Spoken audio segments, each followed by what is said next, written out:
Buon Natale anzitutto, mister. Buon Natale a voi, a tutti i nostri sportivi e a tutti, soprattutto alle persone che soffrono. È la prima volta che il calcio italiano ha questa particolarità del giocare come si usa soprattutto in Inghilterra durante le feste e quindi vuol dire Natale allenamento. Che effetto fa? Insomma, per chi come te nel calcio da tantissimi anni è proprio una primissima volta, completamente diversa rispetto al solito. Ma secondo me è giusto giocare, perché il calcio è una delle forme di intrattenimento più amate dagli italiani. Il fatto che ci sia già tutta questa affluenza poi a vedere questa partita è la risposta. È giusto che gli italiani passino delle ore in famiglia, ma è giusto anche che facciano le cose che gli piace fare.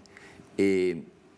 il calcio piace, vogliono venire anche a vedere le partite, hanno degli spazi che gli permette di fare tutte e due le cose. Il pallone è il regalo che va più di moda nei bambini nei giorni di Natale sotto l'albero e di conseguenza è giusto che noi si faccia bene anche il nostro lavoro, la nostra professione, dando poi la possibilità agli sportivi, alla gente a casa, di poter vedere calcio o in televisione rilassati con i propri familiari, oppure di andare a partecipare alle emozioni dello stadio, come hanno scelto di fare i nostri tifosi. E questo deve fare anche una riflessione ben profonda su quello che sarà poi il bisogno di rendere degli stadi vivibili per le famiglie che siano poi all'altezza della richiesta degli sportivi. Si arrabbieranno Boldi e De Sica, faranno un po' meno incasso che tutti andranno agli stadi. Senti, ma ci sono, perché insomma, giocando il cenone natalizio, il pranzo di Natale, abitudini che insomma noi italiani abbiamo e chi arriva a giocare in Italia prende subito perché sono belle abitudini. Ci sono state indicazioni particolari che avete dato ai giocatori per il pranzo o per il cenone, se c'è stato di ieri sera, oppure no, sono professionisti, sanno bene quello che devono, quello che possono fare? Nessuno ha obiettato nell'andare a giocare questa partita in questa data e quindi per loro prevale quella che è la professionalità, quello che è il loro dovere e qui c'è implicito anche lo stare un po' attenti a quella che può essere la tentazione della classica tavola italiana imbastita per queste festività. Diciamo che ci vuole una prova di coraggio, ma che calciatori professionisti come i nostri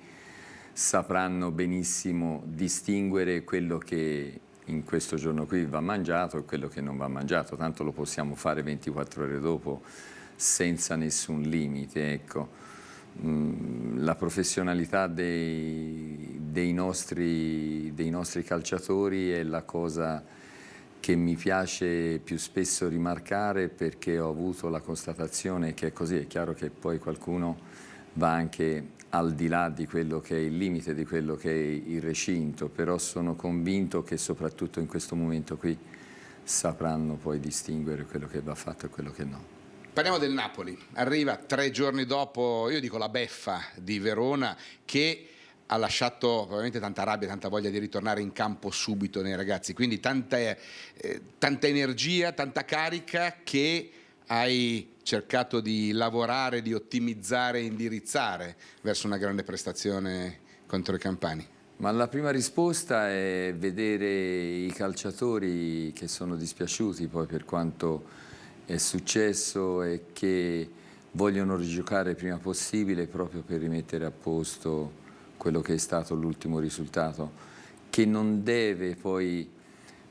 coinvolgerci nell'andare ad affrontare la partita in maniera nervosa perché abbiamo davanti un avversario che sa come si fa, che sa stare in campo, per cui non l'impeto di quelli che vogliono reagire per forza, ma la personalità e l'intelligenza della squadra che sa andare a vedere quando è il momento di andare ad affondare i colpi, ecco. Ancelotti è uno dei migliori, se non il migliore che abbiamo in Italia di allenatori, e avrà saputo ottimizzare quello che è stato il buon lavoro fatto da Sarri, mettendoci dentro la sua esperienza, che viene fuori probabilmente la macchina più precisa per andare a sviluppare calcio. Ma che differenza c'è tra quel Napoli di Sarri che veniva dipinto come il calcio spettacolo, grande divertimento, e quello di Ancelotti che però di conto sta facendo più punti, sta facendo, come tu hai detto, dando continuità, partendo da un'ottima base che era quella del lavoro fatta dal tuo amico Sarri? Allora, quello di Sarri sicuramente era un calcio fatto più di schemi, fatto più di ripetitività, di azioni fatte in velocità, anche un po' simili, perché l'atteggiamento era sempre lo stesso, di venirti a prendere alto, di non darti spazio, di venirti a soffocare. Poi quando c'era la possibilità di entrargli dentro, probabilmente si trovavano degli spazi, ecco. Ancelotti sceglie più il momento di quando venirti addosso, di quando lasciarti poi spazio e di quando lasciarti campo.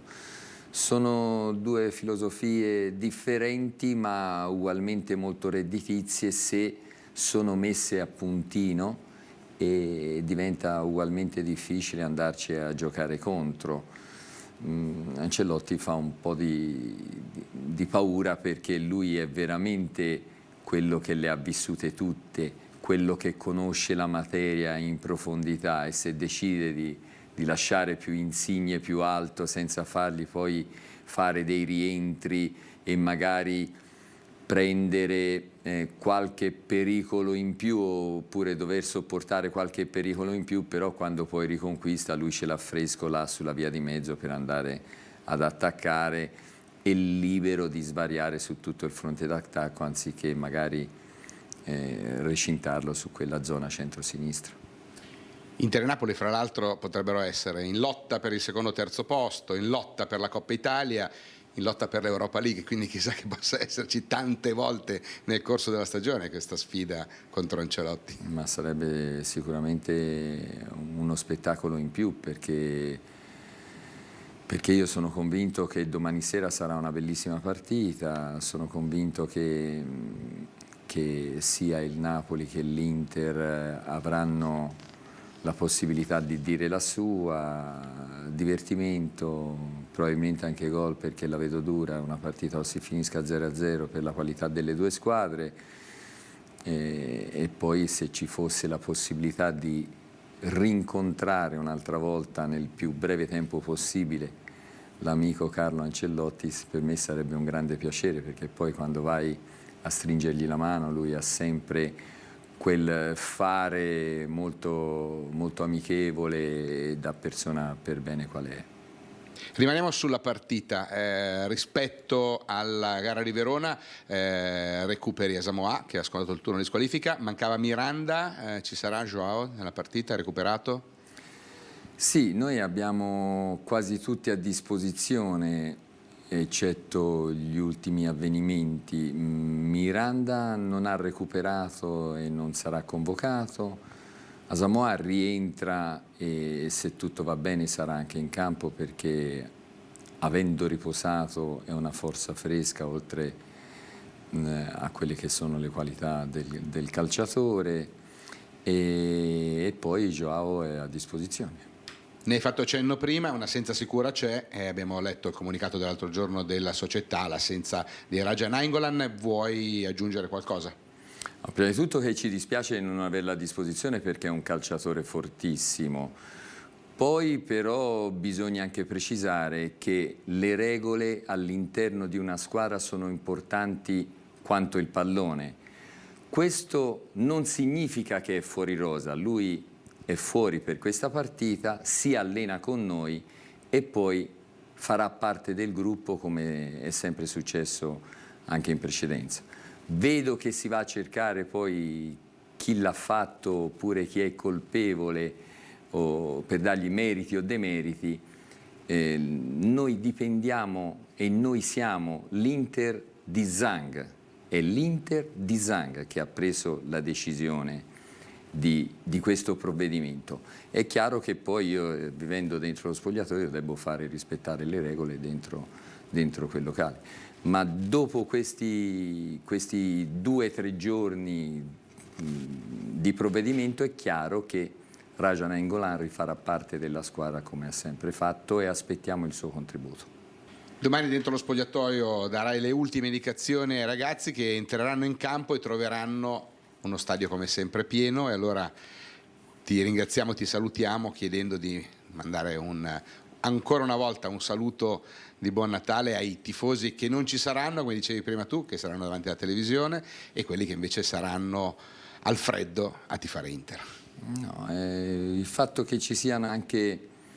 un giorno così importante delle feste natalizie, tutta questa presenza è la certificazione di quanto amore abbiano per questi colori, per questa squadra,